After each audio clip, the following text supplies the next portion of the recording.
नवाबों के शासन के दौरान कला, संगीत और जो यहाँ का कल्चर था उसने किस तरीके से प्रोग्रेस की? मतलब प्रोग्रेस से मेरा मतलब ये है कि उनके बाप दादा जो विरासत छोड़ गए उसको उन्होंने डिटोरिएट किया या उसको किसी तरह से आगे बढ़ाया? मेरा एक क्वेश्चन है, जितने लोग बैठे उनसे एक है प्रश्न, एक है कि अगर आपको जितनी तनख्वाह मिल रही है उतनी तनख्वाह पूरी मिलती रहे और आपका 60% काम कम कर दिया जाए तो आप क्या करेंगे?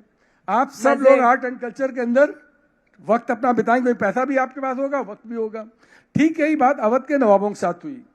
1764 बैटल ऑफ बक्सर जो थी, which was fought between Lucknow के नवाब, बंगाल के नवाब और आपके मुगल बादशाह, इनकी कंबाइंड फोर्सेस ने लड़ाई लड़ी थी 1764 के अंदर। और लखनऊ के जो नवाब थे उनका नाम था शुजाउद्दौला। वो 1761 के अंदर जब मराठा वर्सेस अहमद शाह अब्दाली वॉर हुई थी तो उन्होंने अब्दाली का साथ दिया था।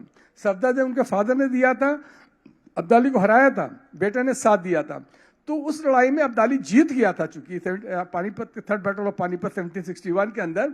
तो लखनऊ के नवाब का भी था कि मैं तो किसी का हरा दूंगा। तब उन्होंने अंग्रेजों से पंगा ले लिया। जब अंग्रेजों से पंगा लिया 1764 के अंदर, तो बैटल ऑफ बक्सर के अंदर आपको सबको मालूम है अंग्रेज जीत गए थे और ये तीनों की फौज हार गई थी, नवाब ऑफ बंगाल, नवाब ऑफ लखनऊ और बादशाह, मुगल बादशाह। उसके बाद में क्या होता है कि उनको बहुत ही ह्यूमिलेटिंग टर्म एंड कंडीशन के अंदर राज वापस किया जाता है शुजाउद्दौला को, लखनऊ के नवाब को। उसमें से एक कंडीशन ये थी कि अंग्रेजों की फौज यहाँ रहेगी पर उसका खर्चा देंगे आपको नवाब साहब, और बहाना क्या था कि आपकी जो बाउंड्रीज उसकी रक्षा हम करेंगे। मिडविल पीरियड के अंदर जितने भी राजा होते थे उनका पहला काम होता था कि अपनी बाउंड्रियों की रक्षा करना। तो 60% तो आपका काम खत्म हो गया और पैसे आपके पास उतने ही आ रहे हैं। जब पूरा टाइम है, पूरे पैसे हैं, तो फिर आर्ट एंड कल्चर तो फ्लरिश होना ही था। इसके बाद में चूंकि आपको सबको मालूम है 1707 में औरंगजेब की डेथ के बाद में मुगल फॉर्च्यून गिरने लगा था और जो अवध जो था इसका फॉर्च्यून उठने लगा था। बिकॉज लखनऊ जो था अपने वक्त में, एक थोड़ा सा मैं आपको ज्ञान दे रहा हूं, यहाँ से लेके जाइएगा जाते वक्त, कि Lucknow during Nawabi period was not one of the richest, it was the richest city in India. Nobody knows. Yes, it was richer than the presidency town of Bombay, presidency town of Calcutta, presidency town of Madras। इतना rich यहाँ हुआ करता था। तो पैसा इनके पास भरपूर था, इनके पास टाइम बहुत था। और वहाँ पर जो थे मुगल बादशाह जो थे, वहाँ पर तो इतने पैसे कम हो गए थे, शायद इंडियन हिस्ट्री के लोगों को पता हो है कि नहीं, कि बेगम लोग एक बार स्ट्राइक पे बैठ गई थी, उनको खाना ठीक से नहीं मिल रहा था। बेगम्स, इतना मुगल फॉर्च्यून गिर गया था। तो इन्होंने, जैसे कि आपके घर का नौकर कोशिश करता है कि आपके लाइफस्टाइल को कॉपी करना, तो वैसे नवाब लोग चूंकि वो नियुक्त किए जाते थे दिल्ली के बादशाह से, तो इन्होंने भी कॉपी करना शुरू करा उनके टेस्ट को। तो इन्होंने वहाँ के पोएट्स को इनवाइट करना शुरू करा, वहाँ के नॉच गर्ल्स को इनवाइट करा, वहाँ के देरेदार तवायफ कहलाती थी उनको इनवाइट करा। तो सबसे पहले यहाँ पर जो आया आपको पोएट आया, उसका नाम था आरजू था, उसका मीर तकी मीर आया। मीर तकी मीर का एक शेर सुनिए जो सेकुलर शेर है, उसके ही फरोगे हुस्न से। अक्सर होता है लखनऊ की जो तहजीब है, हमेशा याद रखिएगा, लखनऊ जो जाना जाता है अपने सेकुलर कल्चर की वजह से जाना जाता है। दुनिया में कहीं सेकुलर कल्चर नहीं मिलेगा जो लखनऊ मिलेगा। और इस बात को सुन के आपको अगर आपको प्रमाण चाहिए, मेरी बात मत मानिए, जब मैं कहूँ सेकुलर है, प्रमाण चाहिए, यंगस्टर को तो प्रमाण चाहिए ना, you need a proof.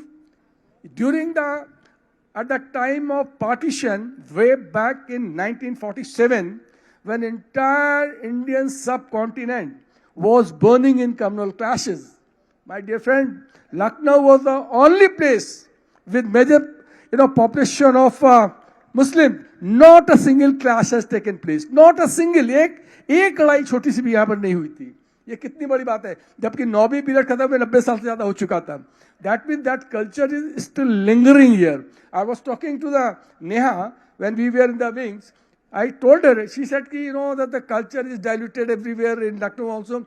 I said, still something is lingering here, the Nabi culture. So I have answered your question. The culture यहाँ जो start हो गया, पैसा था, टाइम था, कल्चर स्टार्ट हुआ। और एक को मजा आएगा जान के कि यहाँ पर 2 स्कूल ऑफ पोएट्री हुआ करते थे इंडिया के अंदर। एक था Delhi school of Urdu poetry, the other was Lucknow school of poetry, और दोनों में बहुत राइवलरी होती थी। अब देखिए, मीर तकी मीर दिल्ली से आए थे बट लखनऊ स्कूल के फाउंडर माने जाते थे। पर को फाउंडर बेसिकली दो थे, एक था आपका ख्वाजा हैदर आतिश और दूसरे आपके थे यहाँ पर आपके नासिक शेख इमाम बख्श नासिक। दे वर द को founder of Urdu poetry, Urdu school of Urdu poetry. अब यहाँ पर उनका शेर सुनिए आप मीर तकी मीर का, अगर पसंद आए कैसे यहाँ का सेकुलर कल्चर बना। उनका एक शेर है कि उसके ही फरोगे हुस्न से, खुदा उसके ही फरोगे हुस्न से झमके हैं चिराग, उसके ही फरोगे हुस्न से झमके चिराग, शमे हरम हो या दिया सोमनाथ का। ये शेर है मीर तकी मीर का। और इसी के ऊपर आप सुनिए वाहिद अली शाह, उनकी अप्रोच देखिए। यहाँ पर मैं बता दूं, जब मैंने कहा उसके ही फरोगे झमके, तो झमके वर्ड दिल्ली में यूज होता था, झमके वर्ड होता लखनऊ में, चमके होता था दिल्ली में। यहाँ की उर्दू में कहा, लखनऊ की उर्दू में मलाई नहीं कहते थे, या मलाई कहते थे, दिल्ली में कहते थे मलाई, लखनऊ वाले कहते थे दिल्ली वालों को उर्दू नहीं आती। तो यहाँ पर नौ वाहिद अली शाह का देखिए इसी ढंग का शेर एक है कि नकूसे ब्राह्मण, नकूसे कहते हैं शंख की आवाज को, नकूसे ब्राह्मण, ब्राह्मण नकूसे ब्राह्मण ने सदा दी अजान की, हमने मस्जिद से सजदा किया सोमनाथ का। ये सेकुलर कल्चर ऐसे किया।